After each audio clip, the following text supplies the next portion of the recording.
This is Iowa City. We love each other.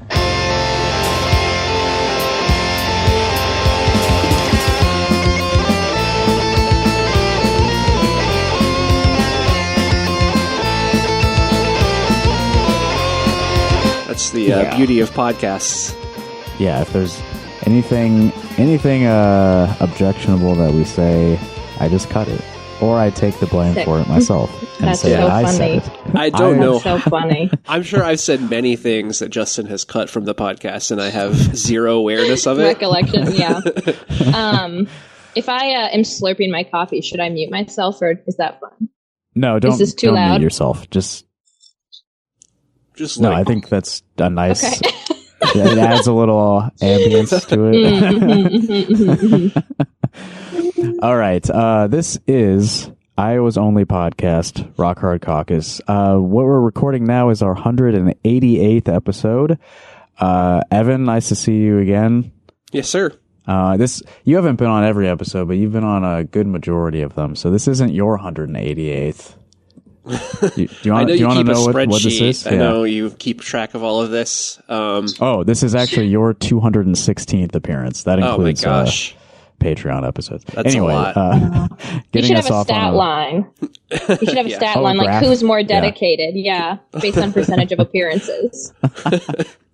I just have the raw numbers right now. Since I have it pulled up, I've done 348 episodes myself.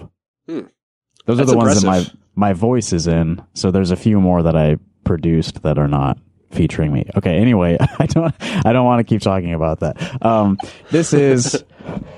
This is a kind of a shameful week to be an Iowan. One of the worst, maybe political decisions of our lives. I think that's fair to say. I think right? so. Yeah. Yeah. And so I thought that Evan and I could use some backup to really give this the attention it deserves. We have a special guest with us this week. Please welcome to the program, Clara Reynen. Hello, everyone who listens. I should have asked before, should I say anything in particular to introduce you? Like, what's your deal? My deal is that Iowa City just can't get rid of me. I think it's probably what it is. I did my undergrad here, moved away, and then moved back, as so many do. So, yeah, I'm just what did somebody call me? Somebody in my department the other day called me the resident activist. And I was like, I think that's a good thing. Thank you. That sounds like a compliment. Young Americans for Freedom has called me a dangerous anarcho-communist. And then they've also called me a liberal. So I don't think, I mean, I don't know if either of those categorizations is exactly fair, but yeah. One of those is a compliment. Yes, exactly. Like, if you're going to call me something, at least be consistent, guys. Come on. Yeah. Well, the consistency is that they don't like you, right? Yeah, I mean, but that's a lot of people. So for once, they're not the minority. Okay, well, the reason that this is such a shameful week in Iowa history is the thing we were talking about last week, the House bill from Steve Holt to remove gender identity from the Iowa Civil Rights Act, passed easily. It passed both houses of our legislature, and our governor signed it on Friday. So that's happening. They are taking the words gender identity out of several places in the Iowa Civil Rights Act, and also giving like legal definitions to the words like man and woman and what sex is, and changing how birth certificates work, all kinds of stuff. All, of course, the mission is to protect women, right? That's what all this is in service to. It will protect women. Great. I feel so protected? Safe. Yeah, I feel like I've been enveloped by a heavy, dark, sad, dangerous shroud of protection. Thank you, Republicans. Thank you. Mm-hmm. Yeah. Mm-hmm. Well, okay. So, Clara, you are a woman who lives in Iowa, so I guess your perspective is pretty valuable here. Like, do you ever feel like maybe you are vulnerable or in danger at any time, like while you're going about your life in Iowa? I mean, always. Not Okay. always, but I think Iowa, and I think particularly being like in a university town where there is, rampant rates of sexual violence and all of that Sure. sort of stuff. Mhm. Yeah, I feel vulnerable, but I've never felt in danger around trans people in my life. It's only ever okay. cis dudes. Gotcha. So that's kind of what I suspected. I'm not. Oh, I don't yeah. really experience the same kind of threats. Like threats of sexual violence. Those are typically I will targeted say- at guys like me. But Yeah, I haven't been the target of sexual Right. violence, but I do think that anytime I have feared violence, it has also been from a cis man. yeah, Oh, yeah. absolutely. Absolutely. So a lot of this, like they're demonizing trans women. Of course, it's the standard playbook that like a trans woman being in like a women's restroom is a threat to young girls. That's kind of the picture they've painted over and over as they were doing public hearings and public debate on this bill. That doesn't bear out in reality. I mean, I think everyone who participates in and listens to this show would agree that that's not how it works. But yeah, I don't know. They never. I've met like loads and loads of trans women, none of whom have threatened me, at least, and they always seem pretty cool to be around. I don't know. No, absolutely. Yeah. The only time I've ever seen a trans woman threaten anyone is on behalf of somebody else's safety. You know what I mean? Like the only So time it's they're more like, of a defensive thing. yeah, I'm like, Mhm. the honestly, the least dangerous place to be is in a room full of trans women. Like you're inevitably going to have a medic. You're inevitably going to have somebody who knows firearm safety. You're inevitably going to have somebody who knows how to do any sort of electric work. Like you could sustain yourself for a very long time in a room full of trans women easily. Yeah, we could maybe, like, I guess just a thought exercise. If you were stranded on a desert island or something, you could maybe like reestablish a new society just with the variety of skills that trans women in general seem to have developed. No, absolutely. Absolutely. Meanwhile, like if you took anybody from the Iowa House committee or Senate committee, they'd be lost. They would not know what to do without Wi-Fi. They would not know what to do without people to marginalize further. Like they'd be useless. Useless. They probably couldn't even start a fire. I bet that how many people do you think are in the Iowa House and Senate that have an Eagle Scout badge and couldn't start a fire? I actually, that reminds me, when you say they can't live without Wi-Fi, I heard that a lot of the state legislators, while these bills were being discussed, they were just looking at shit on their phones. Yeah. Shopping for pants is a specific thing I heard. Oh, yeah. I saw that.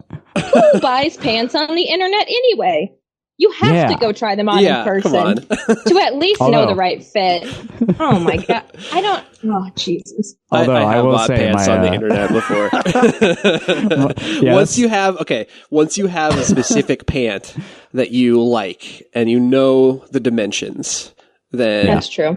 then you just go ahead. And also, as a straight man, you just have like 3 or 4 pairs of the exact same pair of pants. Right. That's true. how I'm we... honest- There's no style involved at all. It's just purely practical. I'm honestly impressed they remembered their pant size. Like half of them were probably texting their wives under the table, being like, "Is it like husky or slim fit?" Like none of them knew what they were doing. They all had to check in with their wives, girlfriends, mistresses, otherwise. Well, they do. We should give them props for doing their own clothes shopping. Yeah, That's that's true. right. These are progressive guys. Jesus Christ. But that reminded me that I saw a Facebook post from Iowa Senator Molly Donahue, who has a fun history on this podcast. She's the one who had a fake Twitter account that she deleted a couple years ago.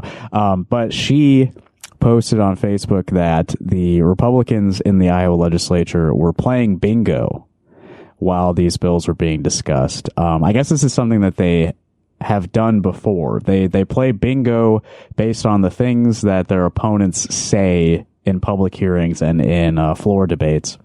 They did so when they took away collective bargaining from public employees in 2016, is what Molly Donahue says here. So while this extremely serious thing was being considered to remove civil rights protections from trans people, gender non-conforming people, obviously this is going to have ramifications for a lot of people, not just trans men and trans women.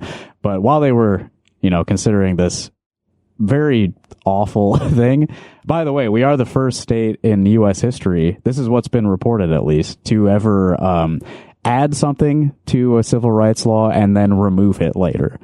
I think this is the first time this has happened in our nation's history. And that's, considering like the history of civil rights in America and Jim Crow and like how bad things have been over time, this is a remarkable achievement to be the first to have done something this bad and stupid. Yeah, just like, during the Obama era, everyone was like, like the march of progress is never ending, and it's like, maybe not so much. It's disgusting. So some things that were on these bingo cards, I just wanted to point out. There's a free space in the middle for when the gavel is hit. So they expected that to happen. Here's a few things. The, in quotes, bad bill.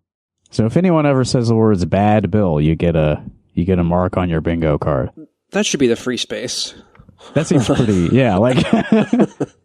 Do you think there are prizes? Like, do they? I guess if everybody has the same bingo card, they would all get them filled up. But then they're not even playing bingo the right way. Like, does everyone have different bingo cards? Are they all the same? Yeah, well, they have to all be the same. They're not creative enough. I've only seen this one bingo card, but if they're actually playing with these, but they all have the same bingo card, that's not how bingo works. Well, and it says at the very top, it says week 16. Like, do they have one of these each week? Like, is this some long-standing tradition? Oh. Yeah, they do it. Do they do it during every single, meeting? I don't know. Are these archived somewhere? Oh, wow, yeah, do they keep them? Oh, my God. If there's a TV or movie reference, they get a mark on their bingo card. Yeah, what TV shows or movies do you think could be referenced here? Apocalypse Now. Oh. Somebody. Oh, wait. Star Wars. Someone has to reference Star Wars. In every political debate, that has to come up. The word dangerous. If the word dangerous is spoken, you get a mark on your bingo card. Wow. I guess the implication here is just so stupid. I know. Bingo is also like the stupidest game. Like, come on. Well, you only played bingo for the prizes. Yeah. Yeah. So this isn't even a good slam dunk from them.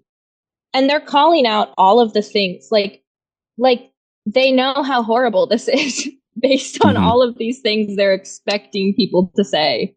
Like, they're really they're giving it up. Right. I think the word dangerous being included here, they're like poking fun at their opponents, like, all this hyperbole that they're going to throw at us because we're crossing words out of the Civil Rights Act. They're going to call it dangerous, like it's a fucking joke. Like, no, this is dangerous. Like, you're creating danger for thousands and thousands of people. I want to know who Charlie is and why he's rolling his eyes. Yeah, Charlie Eyeroll.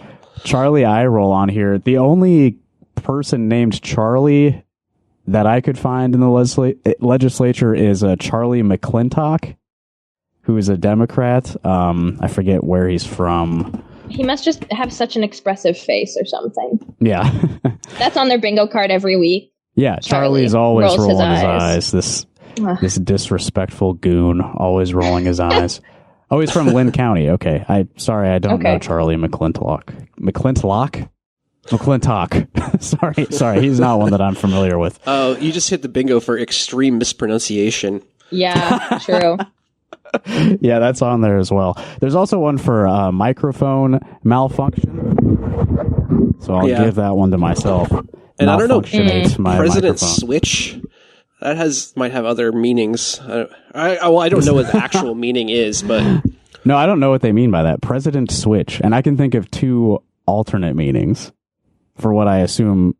I don't know what their intention is, but I can think of two others. Yeah. Like Nintendo? Okay, yeah, nice. Mr. Nintendo, like President Nintendo. But also like the sex thing, like a Switch, you know? Oh, getting kinky in the courthouse. State house, I suppose. Right. Okay, so obviously we want to have fun on the podcast, so that's what I'm trying to do with this bingo thing.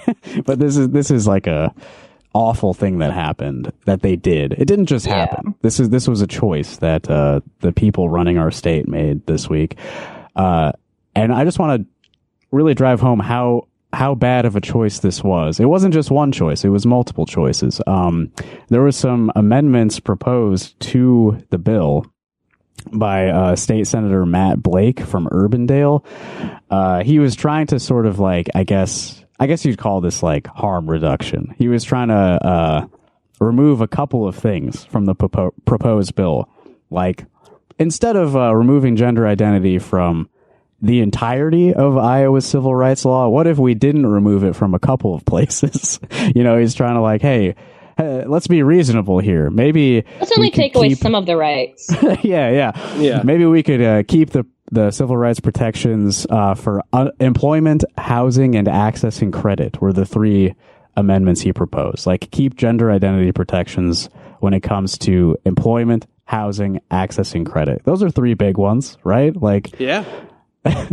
But no, those failed on party lines in the Iowa Senate, 33-15. All Republicans decided, no, we will cross gender identity out in cases of civil rights discrimination in employment, housing, and accessing credit.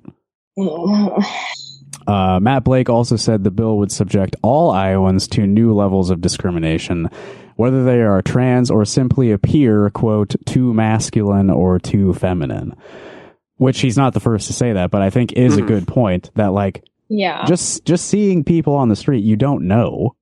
You know, you don't know. No. Yeah, you have no idea. The number of times I come to school in like a hat and sweatpants, and all of a sudden people are like, oh my, what are your pronouns? Sorry, I know we've met before, but what are your pronouns? I'm like, you just can't see my hair. Stop. God. Right.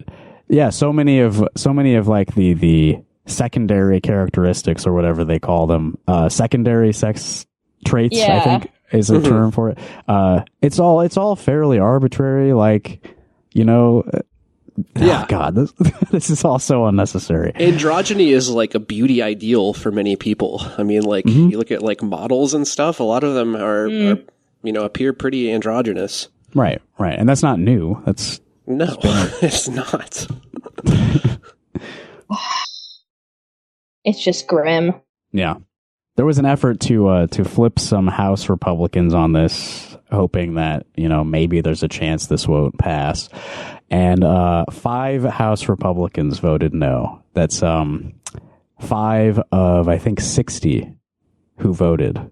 Well, no, hold on. 60 Republicans voted yes in the Iowa House on this bill, and 5 voted no. Michael Bergen, Austin Harris, Brian Lose, Norlin Momsen, whose name I have made fun of multiple times, and I will take back one of those in return for Norlin Momsen voting against this. Your name is still funny, but I do appreciate that you voted against this at least. And David Seek are the 5.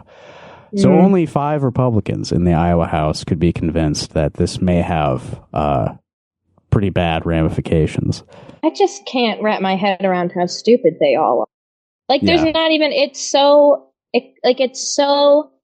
blatantly evil that there's not even like a pretend argument you can make in terms of this helping capital generate profit. Like, there is no argument you can make. So they just keep reiterating the same, it's to protect girls and women. It's to protect girls and women. Yeah. Ugh. Actually, I'm glad you brought up Capital, because there's an interesting article in the Des Moines Register that came out as this was ongoing. Headline from Stephen Gruber Miller here is, businesses helped defeat Iowa's past efforts to end trans rights. This time they're quiet. And Yeah, I mean, if you haven't been following along the past few years, this bill or very similar bills have been proposed in previous legislative sessions and didn't go anywhere, like didn't even get out of committee, I don't think. I really didn't expect it to pass. I know that's like stupidly optimistic and naive of me, but like I really was like, man, like this is going to look so bad to like, I mean, obviously the bill itself is fucking horrible, but I thought that at least some of the Republicans would be like, yeah, just like optics wise, this looks fucking terrible. Like we are like on the forefront. I mean, I guess they want to be on the forefront of this shit though, which is even more disturbing. Yeah. Like they're proud of it. Right. And yeah, they've got a list of like businesses and sort of commerce organizations that have like in the past opposed these efforts. This time didn't say anything. Like Principal Financial Group, the Iowa Chamber Alliance, Greater Des Moines Partnership, and Iowa Business Council. Didn't say anything. Didn't weigh in either way this time. And it passed this time. So what does that say about like what do they hope happens as a result of this? Yeah, it's mind-boggling. I think it's like the whole idea of like preemptive compliance, right? And so it's like if these groups spoke up in the past and they didn't even spoke up this time, like are we just supposed to assume they're going to rescind? I mean, for like the financial groups, are we going to assume that they're going to rescind bank accounts, loan offers for trans folks? Like where does this compliance stop? Like how far are they going to go to appease the powers that be? Right. Is that the calculus that if they had weighed in, there would be too much backlash against them for being woke? I think they're worried about retaliation from, federal and state government. I mean, obviously the DEI stuff is a huge priority for the Trump administration. So, yeah, I mean, I'm sure it's about retaliation and like protecting. That's their way of protecting their business interests because if they put their neck out, then they're going to get chopped. Right. Potentially. I don't know. Yeah, that's a good. I want to keep talking about this bill, but that would be a great segue into the Oliver Wyline versus Ross Nusser mindsets. Keep your head down. I did want to maybe play a bit of. No, let's do this. Jeff Shipley, a state rep. Oh, you familiar with our friend Jeff, Clara?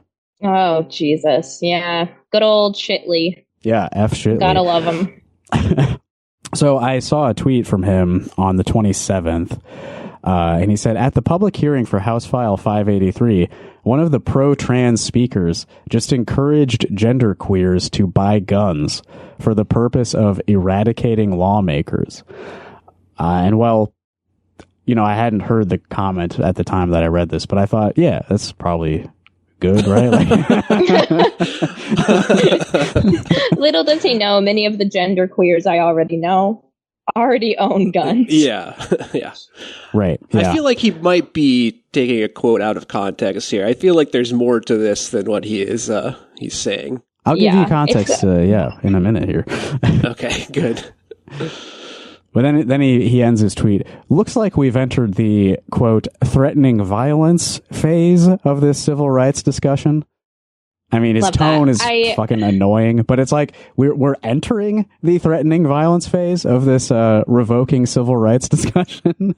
I mean, as if you're not threatening. Yeah, as if it's like a one way. No. Like, yeah, he's got like this. Asshole. He's got this like sick, yucky, awful desire to feel persecuted. It's this dumb. Yes. It's this dumb shit. Like I can so vividly remember like growing up in very churchy circles, and those churchy circles were like, oh, the Christians in the Middle East, they're so persecuted, therefore we are persecuted. Yes, and you kind of have to be like, no, guys, calm down. There's history. There are things you are not willing to see clearly. But he just like so clear. It's like the legislator version of a pick me. Like he really wants to be the poor persecuted legislator. Mm-hmm. Yeah. And I don't know if you have followed this, Clara, but we recently talked about Jeff because he was spearheading a bill to like ban chemtrails. Oh my God. I read about that. And it's so, oh no. Media. Part of the problem is that like news organizations are too willing to lend any sort of credence to these conspiracy theories I think anytime some sort of study is mentioned, you got to say like who was funding the study and what any sort of statistical relevance was, because I read that article too and it was just mind-boggling. Yeah. I mean, maybe all my kids are sick because there's airplanes flying over me. Like, it's got to be like aluminum in the air or something. As if there aren't airplanes everywhere. Like, the term flyover state is metaphorical, Jeff. Yeah, actually, I hadn't thought about this really, but there actually probably are more planes flying over the coastal states because there's more people traveling in and out of them, right? Yeah. They do fly over any military us, base, any sort of army base, like. Yeah. Anyway, I wanted to actually play the public comment that Jeff was referencing here, and it turns out it was from a guy named Joe Stutler, who's kind of a figure in like Cedar Rapids Democrat circles. I don't think I really know him personally, but I believe I've met him. He ran for Lynn County Auditor years ago, and he's a little bit of a character. He uses opportunity to speak to kind of it's a little bit of like a inflammatory, I guess you could say, the comment he makes, but I think it's perfectly within reason. Good morning. My name is Joe Stutler. I am a decorated disabled combat veteran born and raised in the city of American history. I am without a doubt the most senior patriot here today. I served 2 tours of duty in Germany. I've toured concentration camps. I learned a few things. Consider Niemöller's poem, First They Came. You've said screw these hungry kids. You've continued to attack public education and educators. You're gunning for trade unionists, gutting Chapter 20. You're trying to criminalize religions you don't like. Today, you're trying to dehumanize my family and my friends. You're doing the Nazi stuff again. Today, instead of doing your job and telling our school districts what they have to work with so they can plan their budgets, we're here to discuss your perverted obsessions with other people's genitalia. It's interesting that the only speakers so far in favor of this abomination of a bill are theo-fascists whose deity could have banned slavery, but instead it banned pork. And yet I don't see you out protesting at hog farms. I do want to pause there. Clara, you mentioned that you grew up in kind of like churchy circles, right? Do you have any thoughts on that Joe just said, that like God could have banned slavery, but he banned pork instead?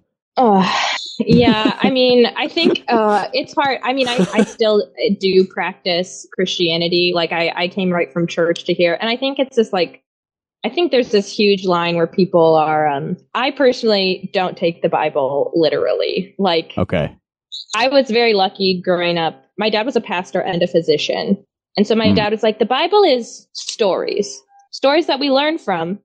But like, if God, I think the Big Bang is like cooler than making 2 people out of nothing. So I think I was really lucky that I didn't experience the fundamentalist stuff. But yeah, it is true. Like, the number of times people try to reference these absurd laws in like Deuteronomy, Leviticus, Numbers as some sort of like gotcha moment. Yeah. It's like, oh, wow, kudos to you. I think it probably says more about you that you spent your Friday night memorizing these antiquated laws than like hanging out with your friends and actually meeting people who need help, Right, yeah. Yeah, like, there was memorizing laws is not the flex you think it is. There was a huge preoccupation with like quoting the Bible on both sides of this debate. Like every moment of the hearing I watched, somebody was talking about the Bible. And, I think there's some value to that, but there's also like, it didn't convince any of them, it didn't convince anybody that they were wrong to be using the Bible to discriminate against a vulnerable population. They're proudly hypocrites at this point. It's like the same thing we've talked about in this podcast before about, Democrats always like, oh, well, they're hypocrites for whatever they're doing, which is like, yeah, they are. And they're not really that ashamed of it at this point. Yeah, unfortunately, it doesn't do anything to them. Actually, you know what? Last week we were saying, let's find out if Steve Holt has any shame. No. we found the answer. He no. Should. Yeah, God, totally. He looks like... Never mind. I was going to say something so mean. We've said some things. I mean, I was just going to, like a dog with bad teeth who just barks because you can tell they're just so upset. Like when I watch Steve Holt talk, all I see is like a dog with really, really bad teeth barking. Yeah, so maybe it just doesn't leave me. Some sort of insecurity leads to his desire to lash out at others who are seeking comfort within themselves. You know what I mean? Like, I mean, it is like a big part of like fascist ideology to project weakness from a place of strength, and that kind of goes back to like Jeff Shipley's like victimization complex.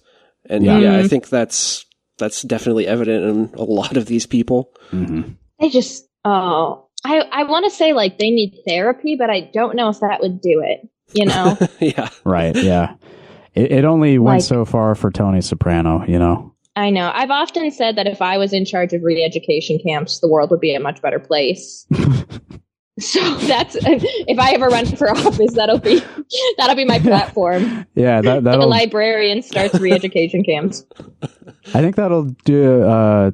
Yeah, that'll be good for a campaign for you to come out and say that explicitly. Like, yeah, I'm not hiding my values.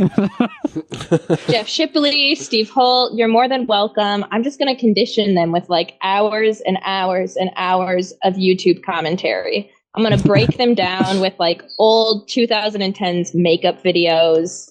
Yeah. I'm going to I would be great at that. So far in Joe Steltler's public comment, I don't think I've heard any threats, but we're only about halfway through. So we should let him finish and see if we feel that he's threatening anybody. Others have and will tell you how your reducing of women into having functional ovaries, else they don't matter, is disgusting. I'm here to remind you that Nazis are never the good guys. I'm here to remind you that while at the moment you're giddy with power, as your analogs were in the 1930s, in your end, you're going to end up just like they did. And given our technological advances and the good kids that are studying STEAM, I don't think it's going to take 10 years to eradicate the Nazis this time. While I'm too old to be a foot soldier in the upcoming war that you're demanding, I'm happy to share the skills that Uncle taught me with those who will be taking advantage of our lack of our firearms regulations and the availability of resources at our big box stores and home improvement centers. After all, Uncle made me an instructor in such things. Excuse me. Keep doing your Nazi stuff. Foxtrot you're Alpha, you're Foxtrot done. Oscar. You're done. You just made physical threats. You're done. You're done. You're done. So they cut off his mic, but you can hear him yell, "I made no threats," and then state trooper I think he just kind of out. explained what like American, like the greater American culture, like. Yeah, I think the most telling thing is that maybe he did threaten a little bit. He threatened Nazis, and Sure. so if these lawmakers are like, "Oh, that's a threat to us," I'm like, you guys are kind of allowing yourself, like you're basically admitting that you're Nazis. Hit dogs hollering. Right. Yeah, it doesn't come across to me as a threat so much as a general observation that like your actions will have consequences. Yeah. And I mean, if you look at history, there are, when a wave of fascism rises, there is a reaction to that. People don't like when the government clamps down on their rights, and they may react violently. It's possible, and it's pretty easy to get weapons in this country. Also, largely due to your actions as a lawmaker. So you're kind of setting yourself up for potentially, I don't know, man. It's like the Reverend Jeremiah Wright said about America's chickens coming home to roost. That line slapped so hard, and he got so much criticism for it. And it's like just so fucking obvious. Right, yeah. Actions have consequences. It's not that hard to figure out. There is one last bit I wanted to talk about related to stripping civil rights protections from trans people.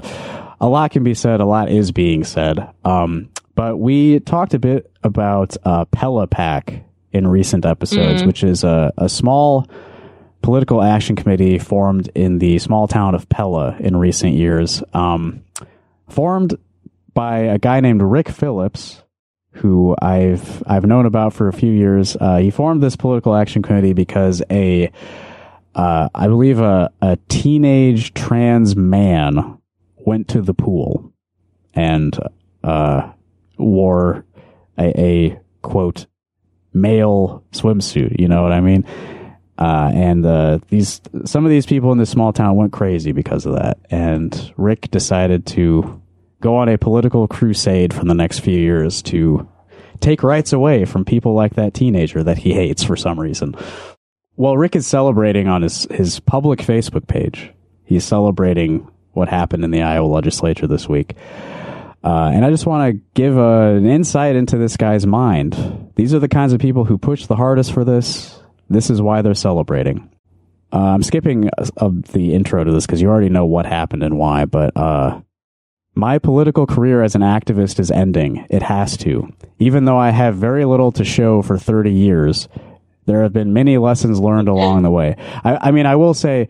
At least he's honest about that. Pushing for removal of civil rights, for the first time in our country's history, that's a pretty big accomplishment, Rick. I don't know if you should sell yourself short so much. Yeah. Those lessons have provided valuable spiritual insight that may be for eternal reasons. The political, physical are shadows with spiritual meaning and significance in events to come. That is especially true with the past 5 years. You're getting a little hint of this guy might be a little crazy. Yeah, what the fuck are you talking about? I mean, I know this is about to get into some conspiracy theories and the rapture and all that, but... I'll hold my thoughts. I'll hold my thoughts until Justin's done reading. Yeah, let me just give you a little bit of this. As this chapter closes, another is about to open. This chapter begins with sacrificing a red heifer in Jerusalem on the Temple Mount. The red heifer will be burned and its ashes mixed with pure water. The mixture will be used to sanctify and consecrate the building site of a third Jewish temple and high priest. This event is not for Jesus Christ and I'm sorry, this is some Hebrew words I don't fully know, Yeshua Hamashiach, but for the Antichrist. The man of sin is coming before the real Jesus returns. All right, we can pause there. I noticed that Clara was covering her face with her hands as I read about the sacrificing of the red heifer and the building of the third temple. I'm only sort of vaguely familiar with these prophecies and whether it's good or not that to have these prophecies come to pass. Are these concepts that you know about from your biblical research? Yeah, I think so. I also have a degree in religious studies. I think it's okay. Not to toot my own horn, look at that liberal arts education. It's great at parties. And, that's a story for another time. But one time the NSA and CIA did try to recruit me at school at a career fair. They love religious studies majors. Anyway, well, I know I don't know if it happens in the intro or at the end, but this guy's quoting Revelation. Yeah. First of all, if you have to support your argument with the book of Revelation, you're an idiot. Like nobody, that is like the one thing, no matter, I guess, unless you belong to whatever crazy church this guy does, it's like, that is the one thing that regardless of denomination, almost everyone's going to agree on that, like, we don't know what the fuck Revelation is about. Yeah. It's this long, drawn out thing. Like, I feel like this guy read too much Left Behind as a kid. Like, he's so ready to like be raptured, and it's terrifying. Like, we have to have some level of understanding that this stuff is just insane. But this whole idea about like the sacrificing the red heifer and building the third temple, it's this common dog whistle for evangelical conservative Christians who are also rabid Zionists. This idea that like we have to support Israel so we can build a third temple, so then all the Jews die and we reign supreme. It's this like strange relationship where they want to be so Zionist, but only in order to accomplish their end goals, which does also later include everyone who's Jewish dying. It's like it just, come on, guys. Like, let's stick to one thing at a time. Like his post, like, I don't want to give these guys like writing lessons Like, this is something, too, when we talk about Ross's campaign, where I'm like, let me coach you, but please don't. But it's like, his posts would be so much more compelling if he could just stick to one storyline. Like, we got to have the intro, middle, conclusion. You can talk about Revelation and the red heifer and sacrifice and the second coming in another post, He's like doing the work of dismantling his credibility for himself. Sure. Yeah, I think that his post only reads well to somebody who's already completely gone, fully immersed in yes, we need to be working towards making this prophecy happen. We have to fulfill this prophecy, and we have to bring about the end of existence. That would be great. And I think that most people, when confronted with that idea, if somebody draws a line for you between, if we take civil rights away from trans people, this will lead to the end of the world. I don't think that they would want that. I think that's bad. Well, correct. It wouldn't be so bad if a lot of these people disappeared, but other than, just that part would be nice. Right, yeah. So anyway, the point being, I think it sucks that our state government is like doing things that a guy like this wants to happen, because he also wants to bring about the apocalypse, which I don't want. Yeah, honestly, like, Evan, you're onto something there. Like, maybe the rapture does need to happen. And all of these, like, crazy conservative evangelicals, maybe it will happen the way they want, where they all just suddenly poof and disappear and leave their contact lenses behind on the floor. That might not be a bad thing. Like, if all of these crazy people get raptured and then it's just us, we'd vibe. We would finally start that subsistence farming. All of the trans women would be fixing whatever was broken. We would love them. We would elevate them. Maybe I am in favor of the rapture now. Just like, not like this. Right. Not like this. And this is my one thing. There are lots of things, but the thing for me is, it's like, it's drilled into your head over and over again as a kid. Like, the rapture's going to happen when you least expect it. Right. It's not going to happen when you think it's going to happen. And so in my mind, I'm like, guys, if what you really want to happen is the end days, don't act like you know when it's going to happen. That's like logic 101. Like, if somebody says it's going to come when you least expect it and you're waiting for it, it's not going to come. It's like watching water never boils while you're watching it or whatever. Yes, a watch pot never boils. Yes, thank you. I mean, clearly these people aren't governed by logic, but... Yeah. Okay, I think that we've said a lot about that. It's the most important thing that happened this week, obviously, and just to be serious for a second, I just want to reaffirm that, like, all of the trans people in my life, trans men, trans women, non-binary people, anyone who's gender non-conforming in any way, if you are my friend, coworker, if you happen to be a student of mine listening to the podcast, please don't listen to the podcast if you're a student of mine. But anyone in my life who's trans, like, I'm sorry. This is fucked. I love you for who you are, and I think that fuck the government. Let's overthrow the government. For real.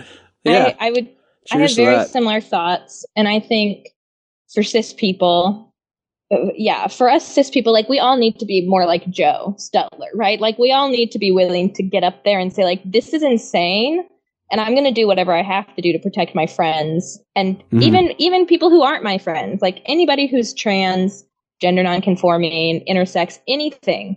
Yeah. I don't know why it's so hard for like cis people I just want to shake them vigorously. Like, I want to shake them and say, like, wake the fuck up and do something. It's not that radical to say everybody has equal value.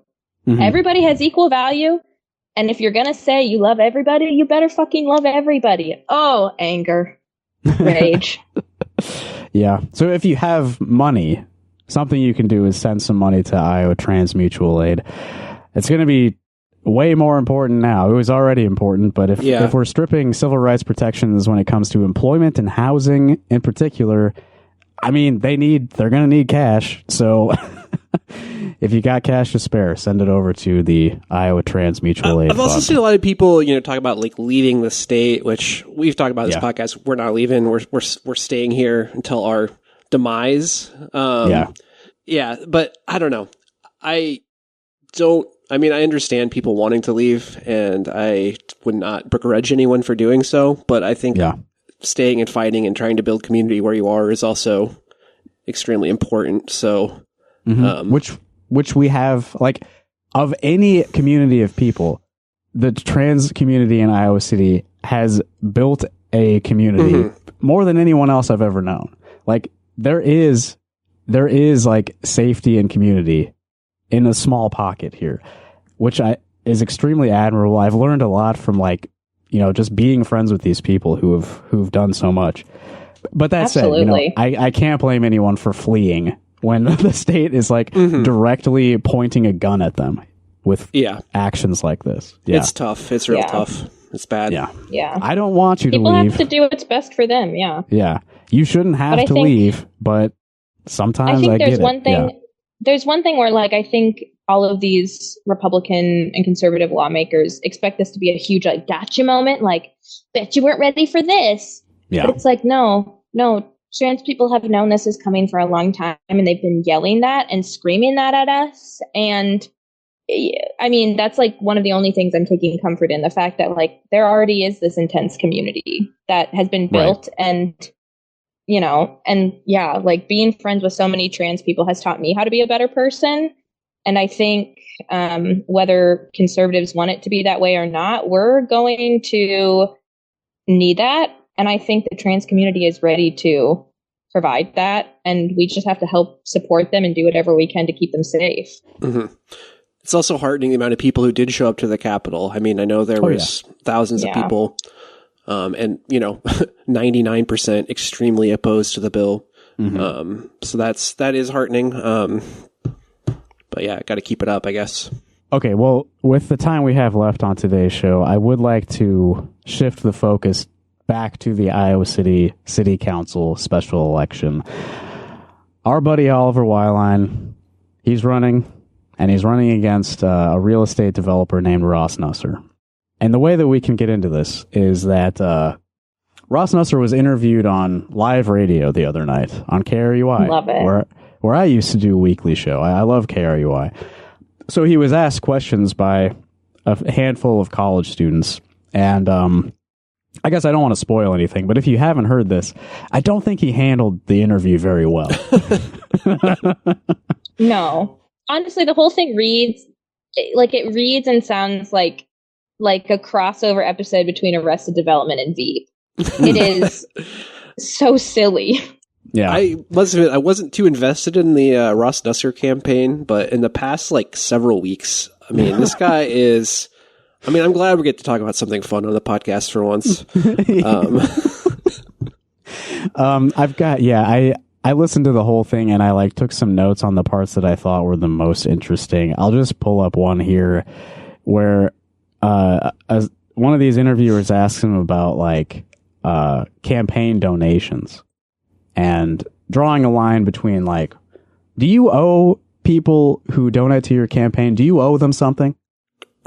Which I think is a great question for anyone running for office. Is there a direct quid pro quo thing, or what do you owe these people? Why are they donating to you? So let me just play from the interview here. Your competitor, Oliver, has made the decision not to accept campaign donations and is instead encouraging people to donate to local causes and charities. Given that you are accepting donations, do you feel that you will feel an obligation to donors, or that you will prioritize your donors' causes more, quid pro quo? It's very bizarre. So in campaigning, we have to file these ethics reports, right? And so we just hit a filing period. And I saw prior to coming in here, it turns out that I have not been the only one who's been raising money. I've not been the one. The reporting period was done February 22nd. There are two people who reported. One was Oliver and one was myself.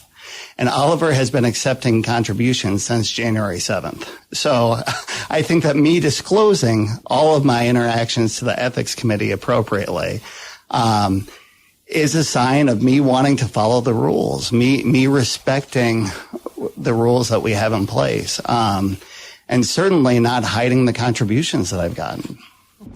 Okay, so Evan, what do you feel he's implying with his answer there?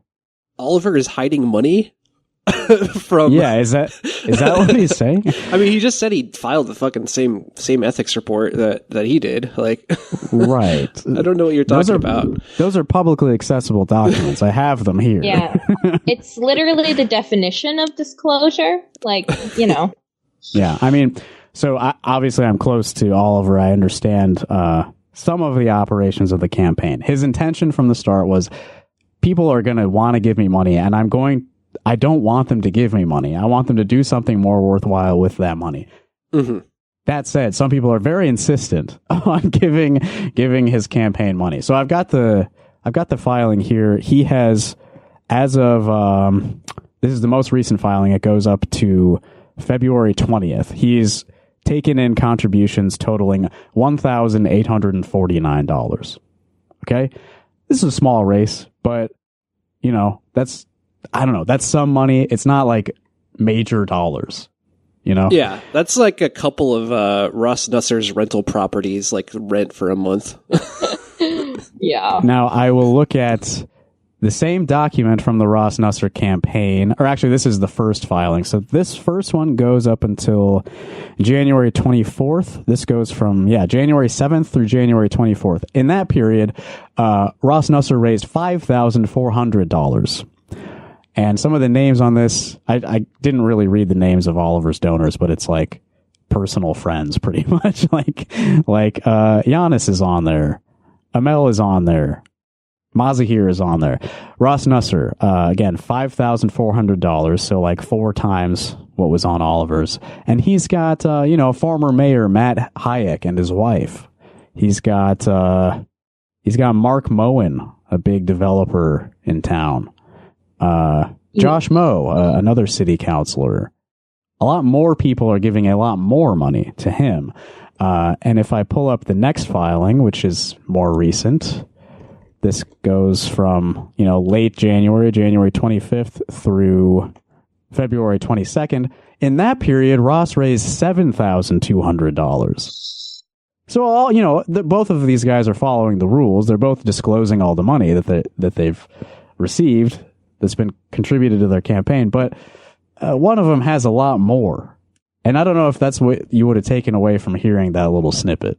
No. And I think the other thing, too, is I started to go through, I was really curious, how many, because I immediately recognized a lot of landlord names, too, when I was looking at Ross's income disclosure statements or fundraising disclosure whatever these are called.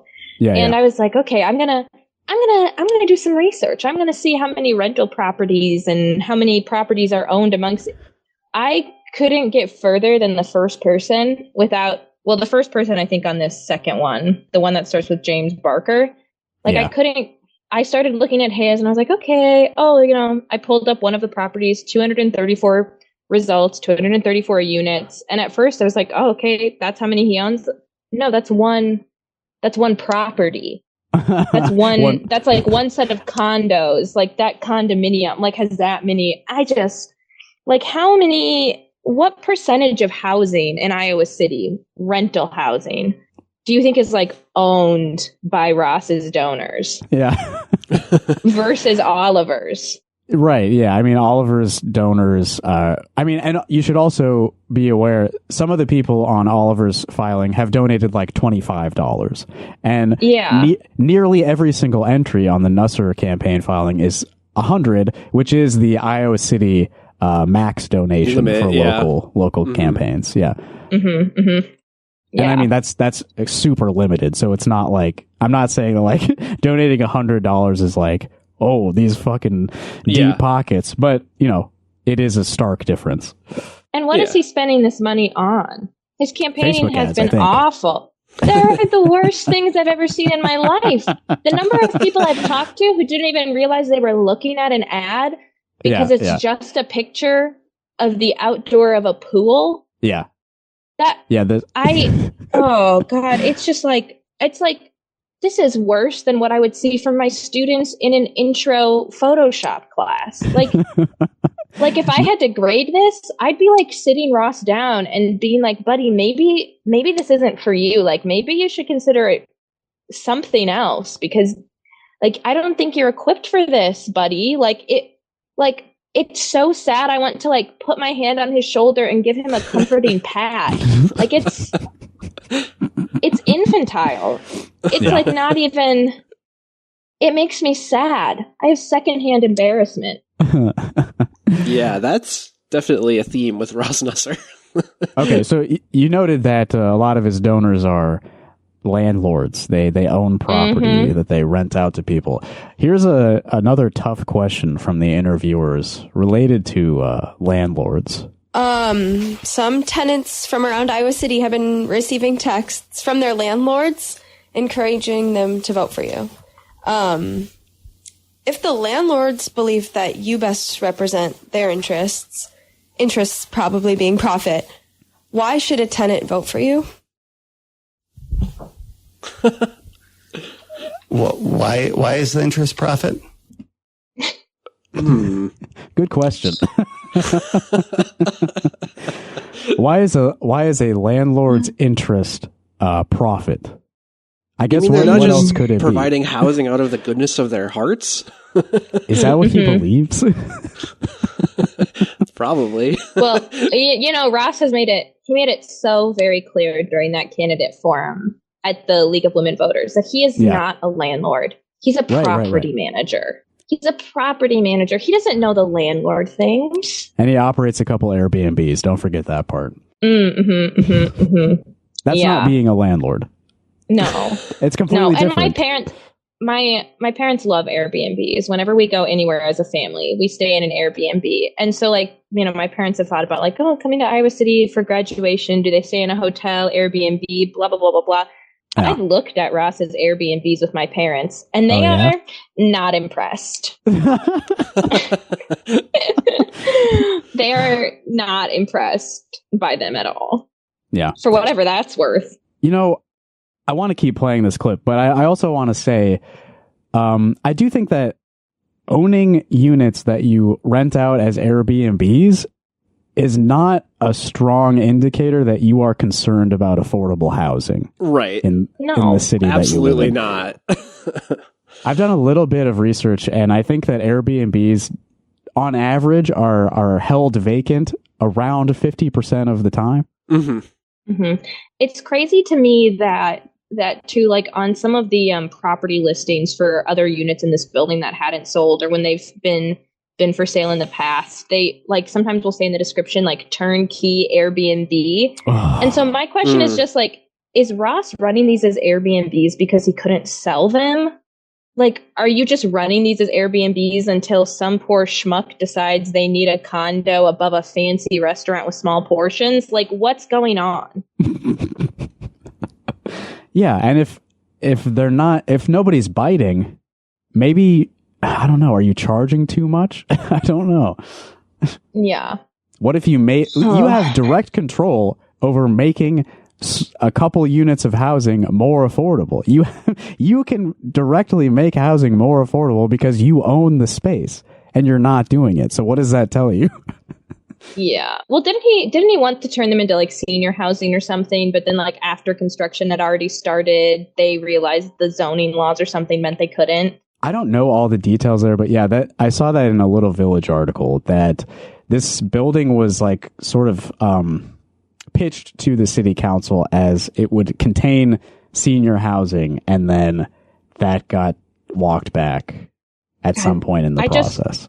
I just pulled up Facebook so I could see if I could find that quote, and I saw a picture of Vladimir Zelensky right away on the homepage. And whenever I see a picture of Vladimir Zelensky, I think, is that Ross? Yeah, it's crazy. They do look similar. Yeah, didn't make that connection before.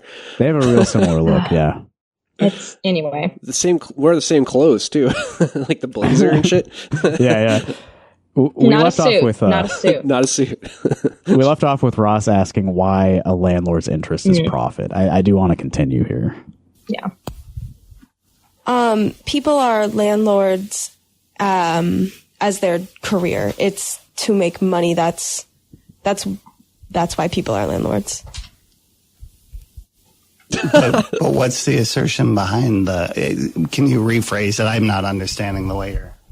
Citizens are worried that there may be coercion involved with landlords asking their tenants or encouraging them to vote for you. I guess what we're asking is, were you aware that these landlords were communicating with them to make this encouragement? And can you address these concerns that there may be coercion or other elements involved? I'm not aware of this at all. I can tell you that I've been in real estate for 15 years, and so I've been around a lot of real estate people. And it probably doesn't take a huge leap to think that if someone who is invested in real estate, that they might support the candidate who is also invested in real estate in the form of his career. Interesting. So sort of like some kind of class solidarity between landlords. Yeah. Landlord to landlord, mano a mano. The tone that he takes when he says that is like, yeah, it's not a huge leap that like they might support me. I don't know what you're suggesting. Like, well, yeah, that doesn't really reflect that well upon you to get like weirdly defensive in that moment. Like that's kind of the point that they were making, right? Is that landlords are trying to coerce their tenants because they think that you, another real estate guy, holding this lever of power would benefit them as landlords. That should be hella illegal, by the way. Yeah. People who have control over your housing should not be telling you how to vote in elections. Like, that's so fucked. Yeah. Yeah. I mean, especially now with any of their, and think about, even though it's not technically coercion, because they're not offering them anything, they're not, threatening to evict them. But think about, like, are some of those tenants who are getting texts from their landlords trans, non-binary? Have they just had their rights to housing stripped away from them? Like, they're all like, it's just, I don't know how people can't see these connections and draw logical conclusions. Listen, not to be cruel, but I think Ross is the definition of failing upwards. Oh, yeah. And so I'm not surprised that he doesn't understand, but it's still just so... You think somebody could have even coached him better, written some phrases down on his hands, given him a cheat sheet. Like, it's not... Like, he could have had some answers typed out. He could have. But he just doesn't even... This is why it feels so much like Arrested Development or some other comedy, because it just is so absurd that he's not trying at all. Maybe he could have talked to some of the activists who reached out to him. Maybe they could. Maybe he could have gotten some tips from them. About it's so crazy. Yeah. Well, I get the impression that everybody involved with this campaign, this is kind of just like the way life is for them, and they're kind of just like shocked and scandalized at any suggestion that like, actually no, the way you live your life is completely alien to most people. and the way you make your money and the way that you think that government should facilitate you continuing to make your money this way, a lot of us think that's bad. And we think that there are moral implications upon you for wanting to continue this like cycle of exploitation.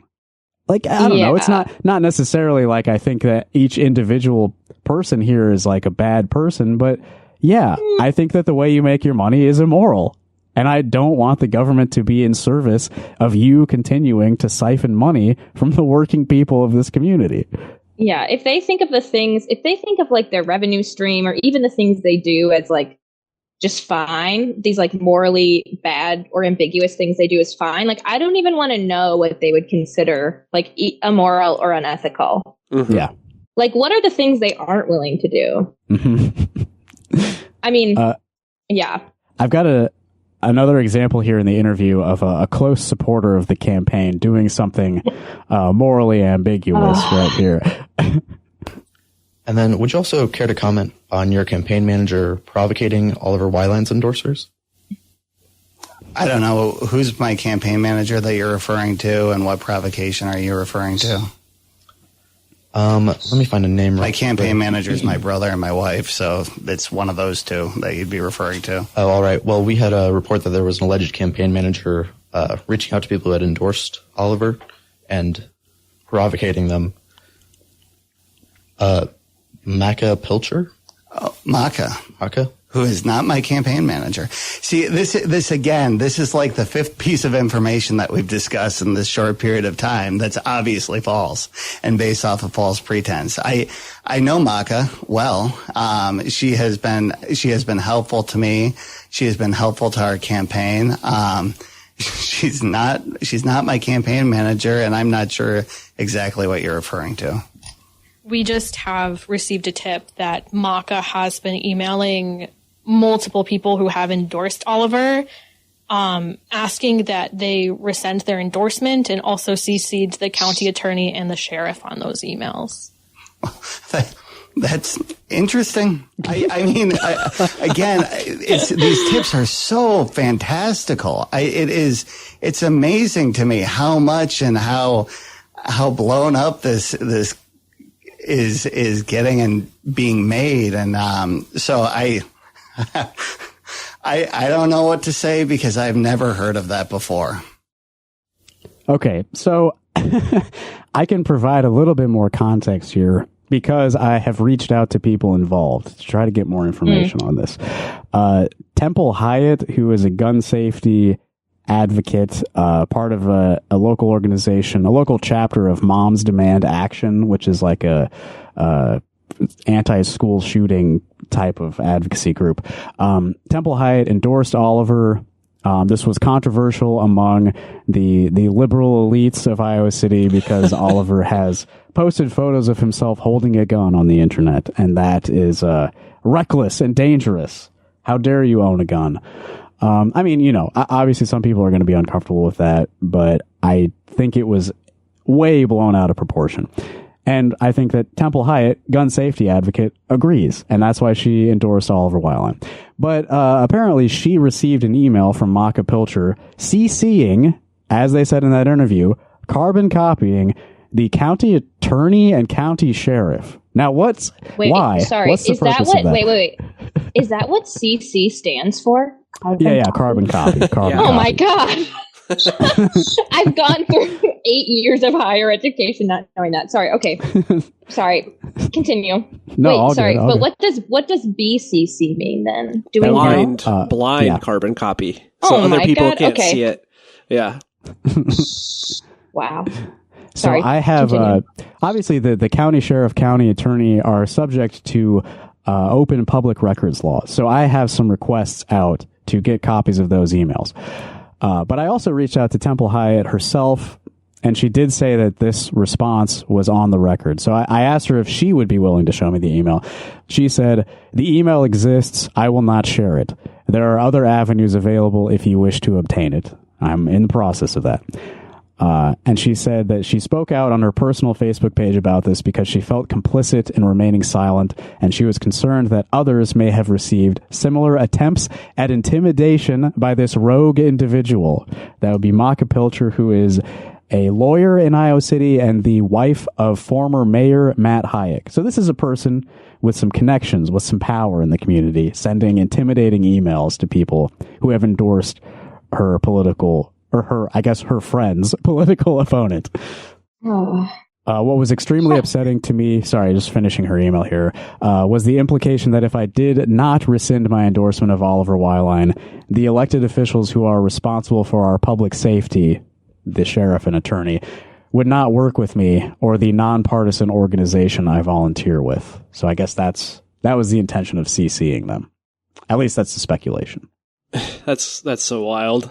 Yeah. The idea that people are up in, I guess, metaphorical arms, we shall say. The idea that people are up in these metaphorical arms about the fact that Oliver has been in a picture with guns, and yet are willing to go to such lengths to make a well-known gun safety advocate worry that she will not be able to teach gun safety in conjunction with public safety offices. It doesn't make sense. This is not an if-then statement that makes sense. it just completely reveals the deck of cards, which is not that anybody cares about public safety. It's that people care about putting somebody in city council who will protect their interests. Yep. Man, I really encourage people to, if you live in Iowa City, you can vote in this election. You should listen to this full interview. But I can't play every single clip that I want to play on the show because there's just too much to talk about. But we should definitely talk about a couple of things that were posted on the Iowa City subreddit regarding Ross Messer this week. So those come up at the end of this interview, and I will let the audio speak for itself here. Our old news director just sent me a text that he received from somebody, but of course this is all alleged, but we want to get your side of this. But they said in October of 2023, as they were delivering beer to George's Bar in downtown Iowa City, and parking dispute, it looks like, they alleged that you yelled at them and like chased them down. What do you have to say about that? This is, again, obviously very much part of the rumor mill. What? I mean, if you have more context, but you just got a text, you walked out of the room, said, I need to vet this, come back in the room, and then say that, no. I'm on air. You're wanting me to read something that you just vetted and react to it? Is that the question that you're asking me? Well, it's a Reddit post. Oh, that makes it so much more credible. Thank gosh it's a Reddit post. Thank gosh. This is going to be going around, so if you want to. Yeah. I'm trying to help you, man. This is going to be going around. You might want to try to defend yourself on thank you for tuning in to KRUI 89.7 FM. Special elections you want to say before? Can we add him saying what to the soundboard? That would be what? What? Thank gosh. Thank gosh. Right. Yeah, look, there's stories going around about me berating a delivery man, chasing him, threatening to fight him. There's a story going around that I berated, I think it was a wait staff at a restaurant. Yeah, a hostess, it seemed like. But I cannot take the Lord's name in vain on live radio. Thank gosh, it's a Reddit post. Even in a situation where it would be appropriate to say, thank God, Yeah, it's not even in vain, really, is it? No. Right.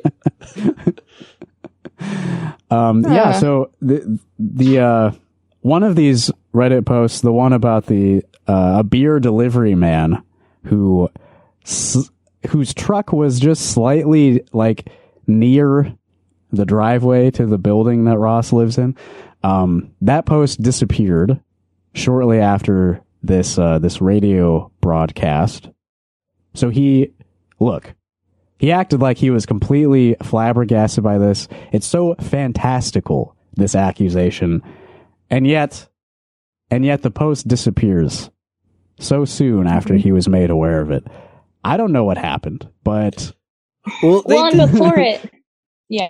Evan, what were you going to say? I was going to say, they didn't get into it, but, the person who posted it was very specific about the details and provided photo evidence of, backing up the story. Yeah. And I don't know. I don't know if Ross saw it or not before this interview, but he obviously knows what he did. Yeah. Well, and it was, so there was that initial Reddit post, and then, most people immediately kind of took it as something that did actually happen. And then, of course, there were people questioning if it was real or not. So then that same person posted another Reddit post with text messages that they had exchanged with somebody who had witnessed this event and gave them their phone number in case they decided to file a police report. And it's not, sometimes you can tell if a text has been doctored or put into some sort of text generator app, but this was just a screenshot. A screenshot of a text message that somebody had exchanged in October of 2023. And then you can see at the very bottom, they texted them February 1st of this year saying hey, I'm the beer delivery guy. Do you remember me? Or something to that effect. Yeah. And so it's the mental gymnastics you would have to go through to plan that as some sort of like fake takedown that you orchestrated of Ross is just mind-boggling.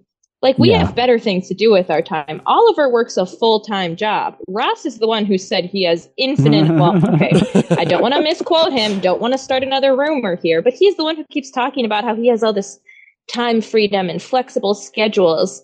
The people who are helping out Oliver with his campaign do not have that. They do not have the time to, like, orchestrate these fake, malicious stories. That's just what happens when you're an asshole and don't care about service workers.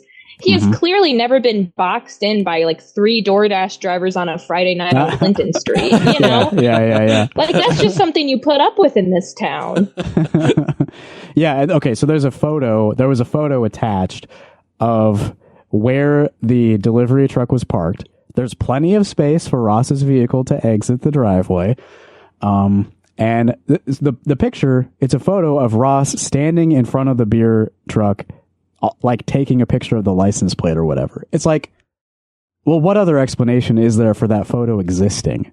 Like, why would he have this picture of you taking a picture of his truck? The idea that this was fabricated, it's kind of hard to believe. Anyway, yeah, like Clara said, this guy seems like he's been an asshole to a lot of working people. So eventually these stories were going to come out. And there's probably more stories that aren't coming out because people are nervous to put themselves out there and potentially put a target on themselves because, Ross's close advisors are sending intimidating emails to people, CCing the fucking cops. Like, you guys are belligerent this campaign. You're losing and you're flailing. It's just one of those things where it's like, for all of the, like, I've seen some articles in the wake of gender identity being taken out of the civil rights code. That's like, this is bad, but like, we can get through this. We can't be divided, blah, blah, blah, blah, blah. It's a bunch of neolibs saying like, we can get through this. We can do anything together. But it's like, this is where, I mean, aside from all of the obvious ways that trans people and non-binary people are going to be harmed by this legislation, it's like, these are the less immediate, much more sinister ways that these bills have real effects on people. Like, think about, local trans activists who have tried to meet with Ross in very genuine good faith and have been denied that opportunity. Mm-hmm. Well, now we see that there's a lawyer who's not afraid to get the county sheriff and the county attorney involved. There's also no longer civil rights protecting those trans folks. This is a recipe for like exploitation, coercion, threats, even just the implied threat. You don't have to say the quiet part out loud for it to still be terrifying and genuinely life-threatening. Right. And take into account that the county attorney, Rachel Zimmerman Smith, just over a year ago, very willingly did the state's bidding in prosecuting multiple trans protesters while completely ignoring all of the cis protesters doing the same activities at the same protest, myself included. Yeah. Mm-hmm. Yeah. Anyway, vote for Oliver, everybody. Yeah. I think the real pitch for listening to this KRUI interview with Ross is that after such a horrible, shitty week where things went horribly, listening to that Ross interview in real time was so cathartic. To watch a grown man who supposedly is a successful businessman flail in front of a group of college students was so cathartic. I laughed so hard I cried. It was like this. I mean, like, honestly, thank you, Ross, for being such a bumbling fool, because we needed that to get through this week. Absolutely. Like, that is the only good thing he's done for Iowa City, giving us someone to laugh at. Anyway. Well, yeah, that's been Rock Hard Caucus for the week. Clara, do you have anything that you would like to plug? Thank you for coming on the show, by the way. Yeah, thank you. Oh, yeah. Thanks for having me. Things I want to plug. Vote for Oliver. Yeah. On March 4th. That's right. And early voting on Monday as well, March 3rd. Yes, early voting on Monday, March 3rd. But vote for Oliver. You can register at the polls. A lot of college students have been asking me if they can still vote if they aren't like legally a resident of Iowa City or if they have a license from a different state. Yeah. You can register the same day at the polls. You just have to make sure, I believe you bring like mail or a utility bill or something. You should look that up because I'm not 100% confident that what I said is correct. But you do have to prove your residency within Iowa City. Yeah. Right. But even like residence halls count as that. So if you live in a residence hall and you want to vote for Oliver, do it. And your polling place is probably on campus, which makes it easier. I guess other than that, I don't know. I make weird art, I guess. So if you want to see more weird art, I don't know, you could follow my Instagram. Is that too self-serving? No, I mean, it's free. Not at all. You can follow is free, you know? All right. Well, it's you can find me on Instagram at paper_squirrel_girl. Paper squirrel girl. I also collect propaganda to repulp and turn into new paper. So if you're seeing any heinous propaganda floating around, save it, get it to me, and I'll make it into something shiny and new, and it'll be cathartic for all of us. Yeah. And if you're a cis person, do more. For example, you can go to iowatransmutualaidfund.org, set up a recurring donation if you have the means. I think that would be very helpful. Just like Evan does. Yeah. Yeah, I do. Hey, if you have any thoughts about anything we said today and would like to call in and express those thoughts, our phone number is 319-849-8733. We would love to hear from you. Evan and I just released an episode of Rock Hard Call Us where we listened to those voicemails. We got that up on our Patreon the other day, patreon.com/rockhardcaucus. That's only $1. So it's not, hopefully not taking anything away from the Iowa Trans Mutual Aid Fund, but give your dollars to them before us. Oliver's website, his campaign website is oliver4iocity.com. If you have any questions at all, you can find out about stuff there. Again, early voting at the county auditor's office tomorrow, March 3rd, and the election day is March 4th, where it's whatever your local polling place is. Go there. So after Oliver wins the election, if you're looking for something to do this Friday, March 7th, there is a music show happening at Public Space 1 Close House. I will be playing because I won't have COVID by then. I will be clear and able to play music again. I'm playing, Emma Denny's playing, Grain Bin Operettas, and Ethan W.L. Close House this Friday, March 7th. Come and hang out. Speaking of local music, I'm going to end with a little bit of music from the band Saint Nick. That's STNIC.